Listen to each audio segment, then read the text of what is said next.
Hello दोस्तों, नमस्कार। मैं अर्पित कुमार स्वागत करता हूं आप सभी का एक बार फिर से आपके अपने इस यूट्यूब चैनल पर।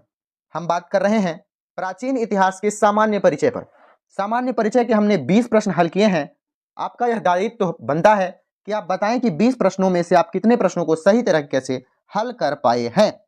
चलिए 21वां नंबर प्रश्न अपन हल करते हैं। प्रश्न है, विक्रम संवत प्रारंभ हुआ कब से? 58 ईसा पूर्व, 78 ईसा पूर्व, 57 ईसा पूर्व या 73 ईसा पूर्व? पहले बताना है विक्रम संवत की शुरुआत कब से मानी जाती है। विक्रम संवत को आप ध्यान रखें कि हिंदू पंचांग में बहुत ज्यादा विशेषता दी गई है।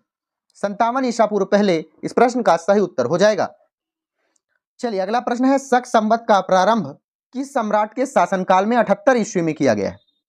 सम्राट अशोक के, कनिष्क के, हर्षवर्धन के या समुद्रगुप्त? शक संवत का प्रारंभन कनिष्क के शासनकाल में हुआ है। कब? 78 ईस्वी में। कनिष्क के शासनकाल की विशेषता अगर आपसे कभी पूछी जाए तो आप बताइएगा बौद्ध धर्म का प्रचार प्रसार, साथ में कला और साहित्य का प्रचार प्रसार या विकास के लिए जाना जाता है कनिष्क का शासनकाल। बौद्ध धर्म के और कला और संस्कृति के विकास के लिए जाना जाता है। अगला प्रश्न है, भारत का राष्ट्रीय पंचांग किस संवत पर आधारित है? राष्ट्रीय पंचांग जो कि 1957 में अपनाया गया है। इस प्रश्न का सही उत्तर होगा शक संवत। शक संवत का प्रारंभन कब किया गया है? 78 ईस्वी में, याद रखिएगा। अगले प्रश्न की ओर बढ़ते हैं। अगला प्रश्न क्या कहता है, गुप्त संवत को प्रारंभ करने का श्रेय किसे दिया जाता है? गुप्त संवत को किसके द्वारा चालू किया गया है? चंद्रगुप्त प्रथम के द्वारा, चंद्रगुप्त द्वितीय के द्वारा, समुद्रगुप्त के द्वारा या स्कंदगुप्त के द्वारा? गुप्त संवत का प्रारंभ 319 से लेकर 320 के आसपास माना जाता है। किसके द्वारा चालू किया गया है?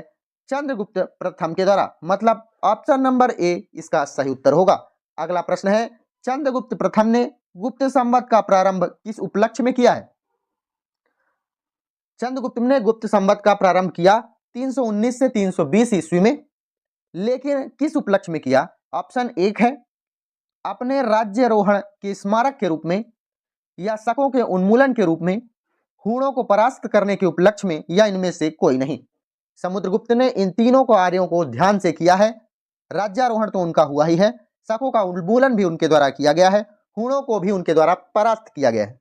लेकिन जो गुप्त संवत का प्रारंभन किया गया था उनके द्वारा, वह अपने राज्यारोहण के स्मारक के रूप में किए थे। अगला प्रश्न का सही उत्तर आपको बताना है।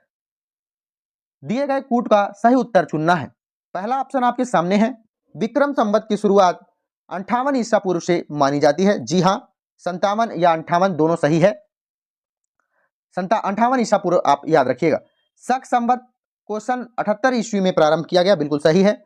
गुप्त संवत को मैंने अभी बताया 319-320 में माना जाता है। जैसे इसे 57-58 में माना जाता है, इसी तरह इसे 319-320 में माना जाता है। यह तीनों ऑप्शन आपके सही होंगे। ऑप्शन नंबर सी इस प्रश्न का सही उत्तर होगा। अगला प्रश्न है, हर्षवर्धन ने 606 ईस्वी में हर्ष संवत की स्थापना की थी। तो जो हर्ष संवत की स्थापना की थी, किस उपलक्ष्य में की थी? इन्होंने भी अपने राज्यारोहण के उपलक्ष्य में ही हर्ष संवत की स्थापना की थी। ध्यान रखने वाली बात है कि कन्नौज पर अधिकार इनके द्वारा किया गया था, सिंध विजय इनके द्वारा प्राप्त की गई थी, पूर्वी भारत पर भी इन्होंने विजय प्राप्त की थी सम्राट हर्षवर्धन ने। निम्नलिखित में से कौन सा संवत है जो कलचुरियों के द्वारा प्रयुक्त किए जाने वाले कलचुरी संवत के रूप में भी जाना जाता है? अर्थात प्रश्न यह है कि कलचुरी संवत को और किस नाम से जाना जाता है? विक्रम संवत को कलचुरी संवत कहा जाता है, या फिर शक संवत को कलचुरी संवत कहा जाता है, त्रैकूटक संवत को कलचुरी संवत कहा जाता है, या इनमें से कोई नहीं? कलचुरी संवत का अन्य नाम है त्रैकूटक संवत। कलचुरी संवत की शुरुआत 248 ईस्वी या 249 ईस्वी में मानी जाती है। चलिए अगले प्रश्न की ओर बढ़ते हैं। अगला प्रश्न क्या कहता है, चालुक्य विक्रम संवत का प्रचलन किसने किया है? चालुक्य विक्रम संवत का प्रचलन किसके द्वारा किया गया था? ऑप्शन के रूप में है तैलप द्वितीय, सोमेश्वर प्रथम, विक्रमादित्य चतुर्थ या सोमेश्वर द्वितीय के द्वारा। इस प्रश्न का सही उत्तर होगा चालुक्य संवत का प्रचलन किसके द्वारा किया गया है? विक्रमादित्य के द्वारा। चालुक्य संवत कब से कब तक चला है? 1076 ईस्वी से लेकर 1126 ईस्वी तक चला है चालुक्य विक्रम संवत। अगला प्रश्न है निम्नलिखित में से किसे एक नए संवत चलाने का यश प्राप्त है? इनमें से किसके द्वारा नया संवत चलाया गया है? धर्मपाल के द्वारा, देवपाल के द्वारा, विजय सेन के द्वारा या लक्ष्मण सेन के द्वारा? इस प्रश्न का सही उत्तर होगा लक्ष्मण सेन के द्वारा एक नए संवत को चलाने का यश प्राप्त है।